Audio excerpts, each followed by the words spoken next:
Guinness Record. Ibu Bapak sekalian, selamat Natal. Terima kasih karena Ibu Bapak merayakan Natal. Seluruh orang Indonesia memperoleh 2 berkat, liburan dan diskon. Tadi Bapak Pendeta bilang Natal juga seperti di Idul Fitri, beda-beda tanggal. Ada 25 Desember, ada 7 Januari, dan seterusnya. Tapi kalau saya membayangkan saya sebagai pendeta, malah senang. Berarti undangannya banyak dan amplopnya juga banyak. Itu yang membuat Pak Pati selalu ceria di hadapan Ibu Bapak sekalian.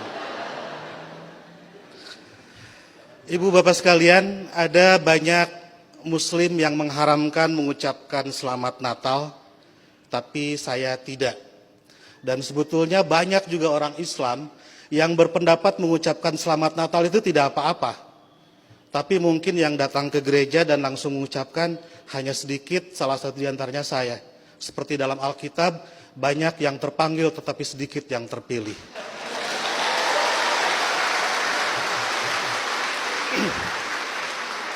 Mereka mengharamkan mengucapkan Selamat Natal karena kalau mengucapkan Selamat Natal besok jadi Kristen. Saya tiap 10 November mengucapkan Selamat Hari Pahlawan, besoknya saya tidak jadi Avengers. Minggu lalu saya mengucapkan selamat menikah kepada teman saya yang hajatan, besoknya saya tidak jadi pengantin. Dan berulang kali saya datang ke mahasiswa-mahasiswa kedokteran mengucapkan selamat, besoknya saya juga tidak jadi dokter. Nah, saya tahu bagi orang Islam, untuk jadi orang Kristen itu susah. Tidak bisa karena mengucapkan Selamat Natal tiba-tiba otomatis jadi Kristen. Orang Kristen mau jadi Islam juga susah. Saya tahu karena saya jelek-jelek begini di beberapa gereja mengajar katekisasi. Pendetanya bilang, kenapa saya ikut ngajar katekisasi? Karena untuk menjadi Kristen yang baik harus tahu tentang Islam yang baik. Karena selamanya kita akan bertetangga. Karena kedekatan saya dengan orang-orang Kristen seperti itu, banyak teman-teman dosen saya yang bilang, saya ini agen Kristen. Saya marah, saya bilang, saya bukan agen, saya glosir. Karena agen itu produknya cuma sedikit. Nah, jadi kata Pak Pendeta, kenapa saya diundang katekisasi? Agar orang-orang Kristen tahu tentang Islam, dan sebaliknya orang Islam juga seharusnya tahu tentang Kristen, karena ke depan kita akan terus-menerus bertetangga. Sebagai sesama tetangga, wajar dong kalau orang tetangga sedang bergembira, saya ikut bergembira. Itulah makna ucapan Selamat Natal. Saya turut bergembira terhadap saudara-saudara yang sedang bergembira di hari Natal ini. Masa nggak boleh? Itu seperti kalau ada teman saya ulang tahun, saya mengucapkan selamat ulang tahun karena dia sedang berbahagia. Dan apakah dia betul hari itu lahir, tanggal itu lahir, tahun itu lahir, saya nggak tahu karena saya tidak pernah ngecek akte kelahirannya. Kan tidak lucu, Bu. Kalau kita mau, ayo kita nyanyikan happy birthday, tapi tolong berkas-berkas aktenya lihat dulu. Itu keburu kehilangan mood. Jadi soal berbagi kebahagiaan itu tidak harus terlalu prosedural. Nah, lebih dari itu, saya menganggap orang-orang Kristen itu partner saya, mitra saya dalam melakukan kebaikan.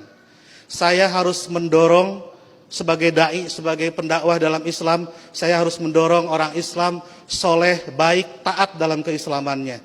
Dan saya juga harus mendorong orang-orang Kristen baik, soleh, taat dalam kekristenannya.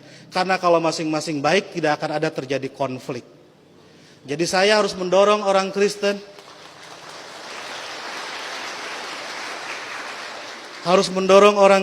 agar baik dalam kekristenannya, karena kalau orang Kristen di sekitar saya jahat, saya pasti korbannya. Dan Bapak Ibu juga harus mendorong saya dan teman-teman Muslim menjadi Muslim yang baik, karena kalau saya jadi copet, Ibu Bapak jadi korbannya. Jadi puncak toleransi adalah pada saat saya nanti membangunkan Ibu Bapak gereja dan Ibu Bapak mengongkosi saya naik haji. Ya. Karena satu sama lain harus mendorong dalam kebaikan. Oleh karena itu saya selalu bersedih kalau ada teman-teman Kristen gerejanya ditutup. Kalau ada teman-teman Kristen tidak boleh merayakan Natalan. Kalau ada teman-teman Kristen tidak boleh berdoa di rumah. Karena bukankah gereja, Natal dan berdoa adalah sarana orang Kristen untuk menjadi soleh dalam kekristenannya. Sebagaimana juga saya sebagai muslim membutuhkan masjid, membutuhkan Idul Fitri, membutuhkan salat untuk membuat muslim menjadi baik dalam kemuslimannya. Oleh karena itu, marilah kita sebagai sama-sama manusia mendorong satu sama lain agar baik, karena kita sama-sama diciptakan dari tanah. Kalau ada manusia yang tidak baik, mungkin dia dibikin dari tanah sengketa. Lebih dari itu, saya melihat kelahiran Kristus adalah berkah tidak hanya bagi orang Kristen, tapi juga untuk dunia. Karena dengan lahirnya Kristus, 3 miliar penduduk dunia menjadi beragama Kristen dan lebih berpotensi melakukan kebaikan dalam kekristenan itu. Dan ibu bapak harus juga mensyukuri kelahiran Nabi Muhammad, karena dengan lahirnya Nabi Muhammad 2,5 miliar penduduk dunia menjadi Islam dan lebih berpeluang berbuat baik dalam keislamannya. Jadi Kristus dan Muhammad adalah mitra yang kita semua harus meneruskan itu. Saya kira yang haram itu bukan mengucapkan selamat Natal. Yang haram itu adalah mulut yang menyakiti hati sesama manusia. Sekali lagi saya ucapkan selamat Natal, selamat berbahagia. Dan agar saya tidak menyaingi pidatonya Pak Pendeta, saya akhiri.